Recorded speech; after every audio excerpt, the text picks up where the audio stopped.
नमस्कार, मी Eknath Patil T V next मराठीमध्ये आपलं स्वागत आहे. कोल्हापूर जिल्हा बार असोसिएशन कोल्हापूर यांची वार्षिक निवडणूक सन 2026-27 सध्या निवडणूक कार्यक्रम लागलेला आहे. ॲडव्होकेट प्रशांत चिटणीस पॅनेल या ठिकाणी निवडणुकीसाठी समोर गेलेलं आहे. आपल्यासोबत आहेत या पॅनलचे प्रमुख आणि अध्यक्षपदाचे दावेदार असणारे ॲडव्होकेट प्रशांत चिटणीस साहेब, ज्यांचे वकील क्षेत्रामध्ये गेली 34 वर्षे ते काम करत आहेत आणि खूप चांगल्या पद्धतीचं कोल्हापूर जिल्हा बार असोसिएशनच्या वाटचालीमध्ये त्यांचा खूप मोठा सिंहाचा वाटा आहे.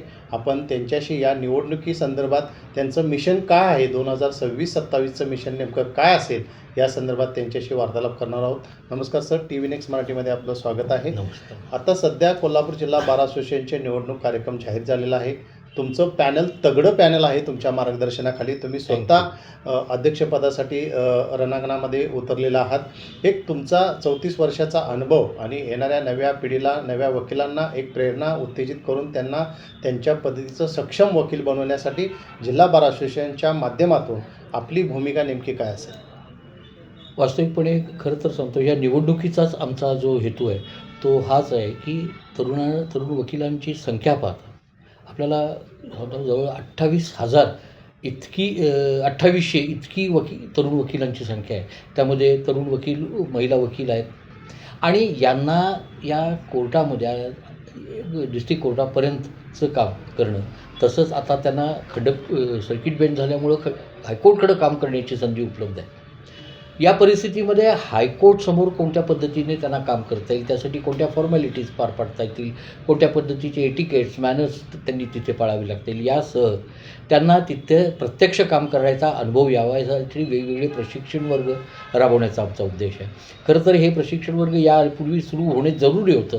अद्याप काही तोटके काही कार्यक्रम झाले, पण एक कंटिन्युटी त्यामध्ये राहावी आणि त्या एक वकील आमचा तरुण वकील आहे तो त्या हायकोर्टमध्ये प्रॅक्टिस करण्यासाठी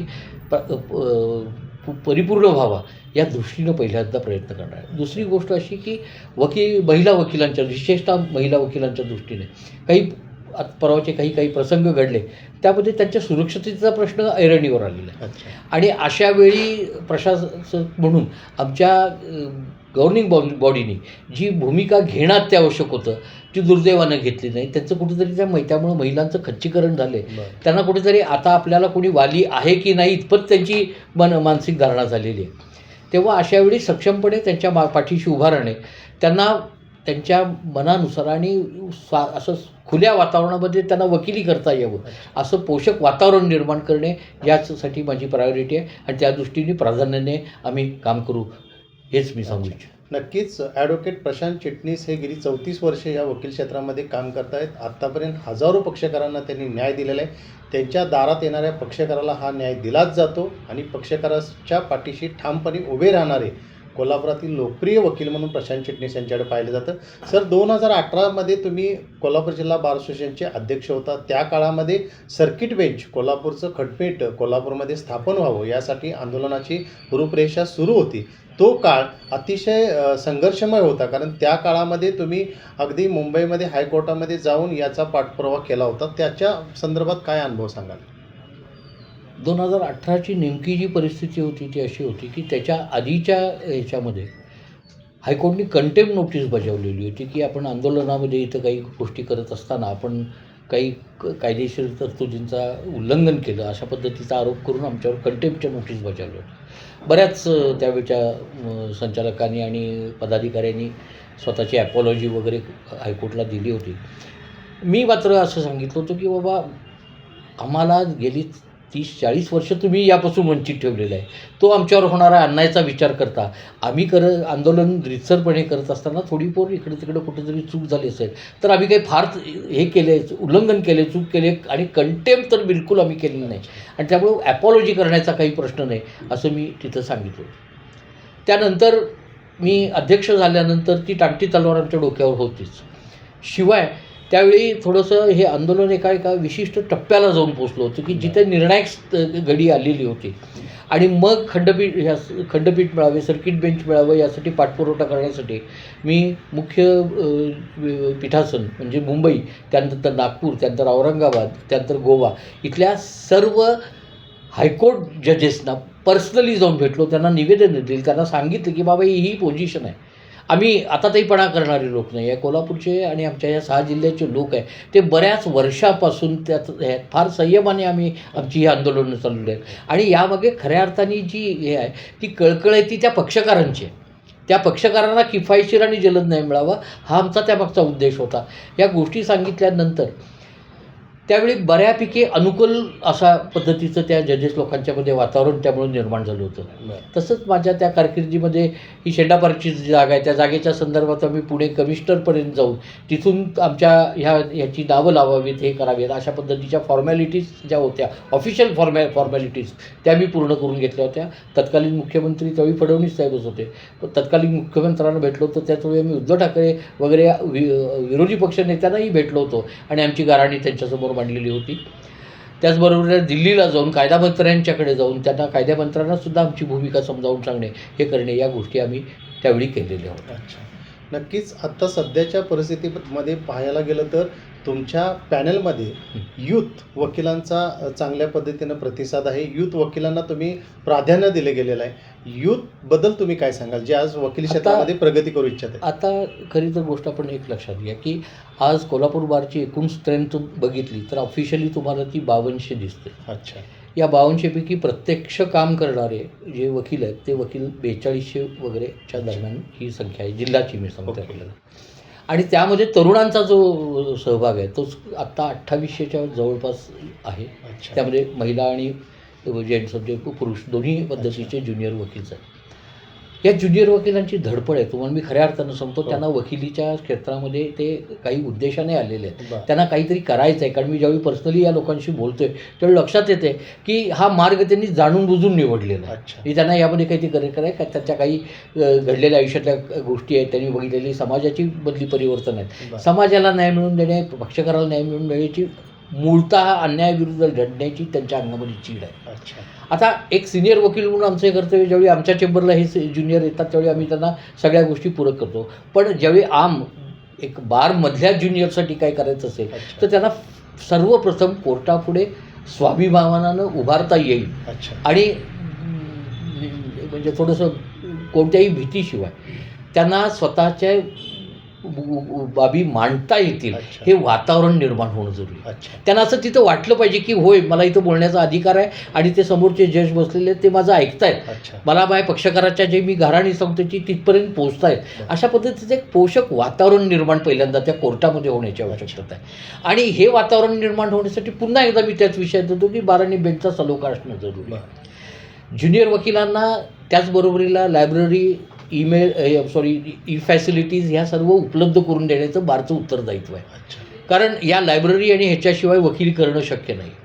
आता ऑनलाईन पद्धतीनं कामकाज सुरू करण्याची आपण हे सुरू केली आहे. थोडीशी घिसाडघाई झाली असं माझं म्हणणं आहे, कारण अजून त्याला पाहिजे ते इन्फ्रास्ट्रक्चर पूर्णतः उपलब्ध नाही, इफेक्टिव्ह इन्फ्रास्ट्रक्चर उपलब्ध नाही आहे. अशा परिस्थितीमध्ये फिजिकल आणि ऑनलाईन अशा दोन्ही पद्धतीचं कामकाज जर सुरू केलं तर ते दोघांनाही, पक्षकारांना न्यायाधीशांनासुद्धा, वकिलांनासुद्धा आणि पर्यायानं पक्षकारांनासुद्धा ते सुलभ होईल असं वातावरण निर्माण करणं आवश्यक आहे. सध्या जराशी पोझिशन अशी झाली आहे, तरुण वकिलांच्या अनाकारण भार पडलेला आहे. त्या टेक्निकल बाबीमध्येच त्यांचा वेळ जातोय. मग त्यांना अभ्यास करणे, त्या आपल्या स्वतःचं प्रकटीकरण करणे, आपल्या आर्ग्युमेंट्सची तयारी करणे वगैरे यासाठी वेळ उरत नाही. तर ह्या टेक्निकल ज्या गोष्टी आहेत, नो डाऊट आपल्याला विज्ञानाच्या बरोबर ह्याच्याबरोबर आता समाजाबरोबर पुढं जायला पाहिजे. ईमेल या वगैरे आता फॉर्मॅलिटीज राहिल्या नाहीत, ते आता मॅन्डेट बनलेलं आहे आयुष्याचं. पण ते करायला आपल्या इथं इन्फ्रास्ट्रक्चर जोपर्यंत उभारत नाही तोपर्यंत अर्धवट इन्फ्रास्ट्रक्चरवर ते करायला जाऊन त्यामध्ये आता सध्या पोझिशन अशी चालली आहे की पूर्वी आम्ही सकाळी दावा दाखल करून संध्याकाळपर्यंत एखाद्या बांधकाम चालले त्याला मनाई घेत होतो, ते थांबवत होतो. एखादा अतिक्रमण करतोय त्याला आम्ही थांबवत होतो. सध्या ते होईना झाले या सिस्टीममध्ये. आणि 4-4 दिवस उलटून जातात, दरम्यानच्या काळात बांधकामं पूर्ण होतात वगैरे. ज्युनियर वकिलांना लक्षात घ्या, इमिजिएट ज्यावेळी एखादे आदेश वगैरे त्यांच्या फेवरमध्ये होतात त्यांना काहीतरी 4 पैसे मिळतात, अर्थप्राप्ती होते आणि त्यांचा उत्साही वाढतो. त्यामध्ये त्यांना हे इन्करेजिंग असतं ती स्टेज. त्यामुळे त्या पद्धतीचं वातावरण निर्माण व्हावं हा माझा त्या दृष्टीने प्रयत्न. अच्छा. नक्कीच आता सध्या वकिली करत असताना कोल्हापूरमध्ये त्याच्या 2 एव्हिडन्स आता ह्या अलीकडे घडलेले आहेत की कोल्हापूरमध्ये एका महिलेनं वकिलांच्या विरोधात FIR दाखल केली की त्यांनी मला धक्काबुक्की करण्याचा, जातीवाचक शिवीगाळ करण्याचा प्रयत्न केला. अशावेळी वकिलांच्यावरती गुन्हे दाखल झाले. नुकतीच कोल्हापूरमध्ये पाहत असताना कॉन्स्टेबलनी त्यांच्यावरती सरकारी कामात अडथळा दाखल केला म्हणून वकिलांच्यावर गुन्हा दाखल केला. चुकीच्या पद्धतीनं काही घटना घडू लागलेल्या आहेत. वकिलांची सुरक्षितता धोक्यात आलेली आहे. नक्कीच यासाठी तुमचं बार असोसिएशन या ठिकाणी कमी पडतं आहे आणि ते कमी पडू नये, ते संघटन कौशल्य चांगलं असावं. आपल्या बार कौन्सिलची ताकद मोठ्या पद्धतीनं लोकांच्या समोर समाजामध्ये एक चांगली ताकद निर्माण व्हावी, यासाठी तुमच्याकडनं काय प्रयत्न असणार आहेत? कारण या ज्या 2 घटना घडलेल्या आहेत यामध्ये वकील व्यवसाय हा धोक्यात येतोय का काय, अशा पद्धतीचं प्रश्नचिन्ह आज कोल्हापूरसारख्या ठिकाणी दिसतंय. निश्चितपणे आपण ज्या 2 घटनांचा उल्लेख करता त्या अतिशय धक्कादायक आहेत. आमच्या व्यवसायाला अप्रतिष्ठा निर्माण करणाऱ्या गोष्टी आहेत. एक महत्त्वाची गोष्ट इथं मला सांगायची आहे ती अशी की ज्यावेळी व्यावसायिकांच्या संघटना होतात त्यावेळी त्या संघटना प्रबळ असणं जरुरी असतं. म्हणजे त्या व्यावसायिकांपैकी प्रत्येकाला कुठेतरी पाठबळ त्याचं मिळतं. आमची वकील संघटना दुर्दैवाने गेल्या काही 2-3 वर्षामध्ये त्याचा एक कणखरपणा त्यातला निघून गेलेला आहे. आम्ही सबमिसिव्ह असणं ही गोष्ट वेगळी, शरण जाणं ही गोष्ट वेगळी, काय सुसंवाद साधणं ही गोष्ट वेगळी आणि ते सांगतील ते ऐकणं ही गोष्ट वेगळी आहे लक्षात. त्यामुळे हा जो फरक आहे हा फरक इथे राहिला नाही. दुर्दैवाने ह्या एवढ्या मोठ्या घटना घडल्यानंतरसुद्धा बार्शीची एक तीव्र प्रतिक्रिया उमटायला पाहिजे होती, ती उमटली नाही आहे. स्वाभाविक ज्यांच्या विरुद्ध ज्यांच्या बाबतीत हे घडलेलं आहे ते थोडेसे डिस्करेज झालेले आहेत. आणि तेच नुसते नव्हेत, ज्या महिलेच्या बाबतीत हे घडलं त्या महिला वकील ज्या तिथं होत्या त्यांनाही आरोपी करण्यात आलं.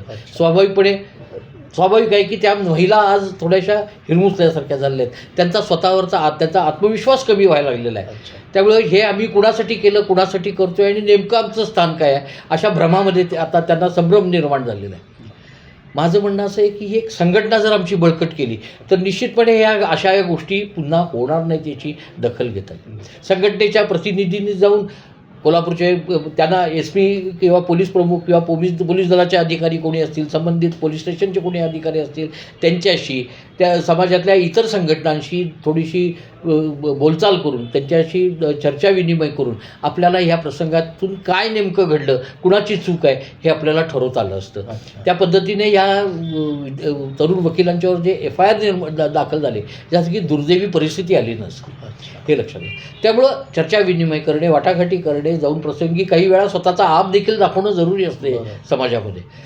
तुम्हाला लोक उठून तुम्हाला प्रतिष्ठा देत नाही, तुमची प्रतिष्ठा तुम्ही निर्माण करायची असते. या गोष्टी लक्षात घेता बार कौन्सिल आमच्या बार असोसिएशनच्या मार्फत त्या दृष्टीने बरेच प्रयत्न करणं आवश्यक आहे. आणि खरं तर आम्ही कटिबद्ध आहोत अशा पद्धतीचे प्रयत्न करायला. विशेषतः महिला वकिलांना संरक्षण देण्यासाठी त्यांना मुक्त वातावरण निर्माण करून देणे ही आमची जबाबदारी असं मी समजतो. इतर ज्युनियर वकिलांनासुद्धा बघायचं सांगितलं त्याप्रमाणे त्यांना प्रत्येक गोष्टीची सुविधा, सेवा सुविधा आम्ही देणं जरुरी आहे. यासाठी सरकारी निमसरकारी दरबारी सातत्याने जावे लागेल, पण ते करण्याची आमची इच्छा आहे, आमची उमेद आहे आणि आमचं तशी ध्येय धोरण आहे. नक्कीच कोल्हापूर जिल्हा बार असोसिएशनच्या निवडणुकीच्या माध्यमातून तुमचा आता कोल्हापूर जिल्ह्यामध्ये दौरा सुरू आहे. प्रत्येक तालुक्याच्या ठिकाणी तुम्ही वकिलांना फेस टू फेस त्यांच्याशी भेटून त्यांच्याशी चर्चा विनिमय या निवडणुकीच्या माध्यमातून करत आहात. कोल्हापूर जिल्ह्यामध्ये तालुका स्तरावर जात असताना तिथं तुमच्या छोट्या मोठ्या सभा देखील होतात. कसा प्रतिसाद आहे तुम्हाला त्या ठिकाणी? मी खरं सांगतो, म्हणजे फक्त हा काय प्रचाराचा भाग म्हणून सांगत नाही, पण अतिशय चांगला आणि बोलका प्रतिसाद आहे. आणि याचं कारणसुद्धा ते आहे की गेले 2-2.5 वर्ष त्यांनी काय म्हणतात त्याला मुकामार खाल्लेला आहे त्यांनी प्रत्येक गोष्टीमध्ये. काय होतं आहे, तालुका बारचे बेसिक प्रॉब्लेम आहे. तिथल्या एखाद्या जजेसकडून किंवा तिथल्या काही स्टाफकडून ह्याच्याकडून काहीतरी अवमानास्पद किंवा असं काही घडलं त्याच्या विरुद्ध तिथं तात्काळ त्याच्या विरुद्ध उभं राहणं त्या तालुका लेवलच्या वकिलांना शक्य होत नाही. याचं कारण असं आहे, त्यांना पर्याय नाही, त्यांना एकच जज आहे, त्याच जजेस पुढे त्यांना कामं चालवावं लागतं. त्यामुळे त्या जजेसचा कुठेतरी आपल्यावर रोष ओढावून घेणं आणि मग पुढे पक्षकारांची कामं आहेत ती कामामध्ये त्याचा परिणाम व्हायची शक्यता असते. त्यामुळे तालुकाभरच्या वकिलांची फार मोठी कुचंबणा होत असते. मी ज्यावेळी 2018ला मी हे 10 महिन्यासाठी मी अध्यक्ष होतो या समिती या बारचा. त्यावेळी मी एक धोरण अवलंबलं की तुम्ही तक्रार तुमची लेखी स्वरूपात तक्रार फक्त द्या, की नंतर ती तक्रार नाही कुणी म्हणू नये. मग येऊन आम्ही तिथं विचारतो, आम्ही तिथं त्यावर काय चर्चा विनिमय करतो. डिस्ट्रिक्ट कोर्टाकडे आम्हाला त्या बाबतीत काय पत्रव्यवहार वाटाघाटी करायला लागतील त्या करतो. हायकोर्टची जो पत्रव्यवहार आहे तो करायला लागतो. तुम्ही तिथं समोर येऊ नका, जेणेकरून तुम्हाला जी भीती आहे की जजेस आणि तुमच्यामध्ये काहीतरी वेगळं वातावरण एकमेकाविषयी गैरसमज निर्माण होतील, असं वातावरण निर्माण होऊ नये. ही परिस्थिती हाताळण्याचं काम हे जिल्हा बार असोसिएशनचं आहे.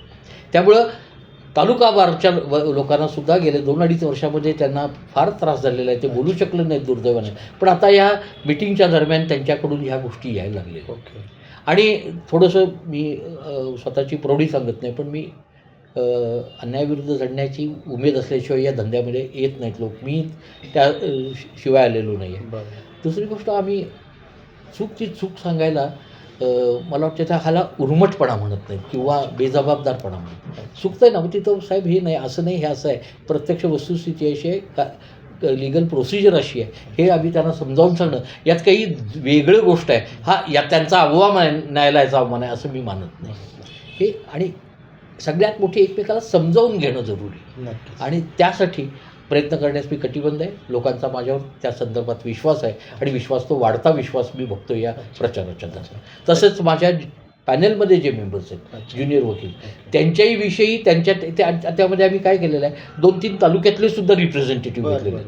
त्यामुळं त्या तालुक्यांना सुद्धा एक भरोसा आहे की बाबा इथं जे चालणार आहे त्या कामाची आमच्यापर्यंत नोंद येणार आहे, किंवा आमच्या ज्या काही अडीअडचणी व्यथा आहेत त्याची नोंद तिथं जाणार आहे, ह्याची त्यांनाही कल्पना आहे. त्यामुळे अशा पद्धतीचा सर्वसमावेशक असं पॅनल उभं केल्यामुळं आम्हाला प्रतिसादही चांगला मिळतो. म्हणजे नक्कीच कोल्हापूर जिल्हा बार असोसिएशन आणि तालुका लेवलचे बार असोसिएशन यांच्यातला समन्वय साधण्याचं काम तुमच्या माध्यमातून होतोय. तालुका लेवलचे बार आहेत ते सक्षम पद्धतीनं त्यांच्या अडीअडचणी काय आहेत त्या समजून घेण्याचा प्रयत्न तुमचा या प्रचार यंत्रणेमधनं सुरू आहे. येत्या 30 तारखेला कोल्हापूर जिल्हा बार असोसिएशनसाठी मतदान होतंय. त्याच दिवशी निकाल होतोय. नेमकं 3900 मतदान आहे वकिलांचं, आणि त्यासाठी तुमचे सर्व स्तरावरती प्रयत्न सुरू आहेत. जाता जाता तुम्ही वकील वर्गाला काय आवाहन करा? बस एवढं सांगेन की तुम्हाला नेता निवडायचा नाही आहे, तुम्हाला प्रतिनिधी निवडायचा आहे. आणि प्रतिनिधी हा माणूस तुमच्यात मिळणारा मिसळणारा असला पाहिजे, सातत्याने तो तुमच्यामध्ये असला पाहिजे, त्याला तुमच्या व्यथा माहिती पाहिजे, त्या व्यथांवर काय उपाय आहे त्याचा अभ्यास पाहिजे, आणि सरतेशेवटी त्या व्यथा मांडण्याचं धाडस त्याच्या अंगामध्ये असलं पाहिजे. हे जर 4 निकष लावले तर माझ्या पॅनल हे या 4ही निकषाला खरेखुरे उतरेल हा विश्वास मला वाटतो आहे. आपल्यालाही पक्षकारांना आणि वकील वर्गाला हा विश्वास वाटणं आवश्यक आहे, आणि हा विश्वास आपण ठायी ठेवून आम्हाला भरघोस मताने निवडून द्यावे हे माझं आव्हान आहे. नक्कीच सर, कोल्हापूर जिल्हा बार असोसिएशनच्या निवडणुकीच्या माध्यमातून तुम्ही TV नेक्स्ट मराठीसाठी संवाद साधला. गेली 34 वर्षाची जी काही तुमची सेवा आहे, कार्यकाल आहे, त्या कार्यकालाचा जो अनुभव आहे, मार्गदर्शन आहे, ते नक्कीच या जिल्हा बार असोसिएशनच्या भवितव्याच्या दृष्टिकोनातून खूप मोलाचा आणि सिंहाचा वाटा ठरणार आहे. तुमचा अनुभव, तुमचा आत्तापर्यंत केलेली तळमळ आणि तुमचं जे मार्गदर्शन आहे, तुमचं आत्ता जे पॅनल आहे ते पॅनल अतिशय तगडं पॅनल आहे. हुशार, कार्यकुशल आणि सक्षम विश्वासू सहकारी तुम्ही यासाठी निवडलेले आहात. नक्कीच तुम्हाला यातून चांगल्या पद्धतीनं येत्या 30 एप्रिलला वकील वर्ग हा चांगल्या पद्धतीचं तुम्हाला सहकार्य करेल अशी तुम्ही आशा व्यक्त केलेली आहे. तुम्ही TV नेक्स्ट मराठीसाठी संवाद साधला त्याबद्दल खूप खूप धन्यवाद. धन्यवाद.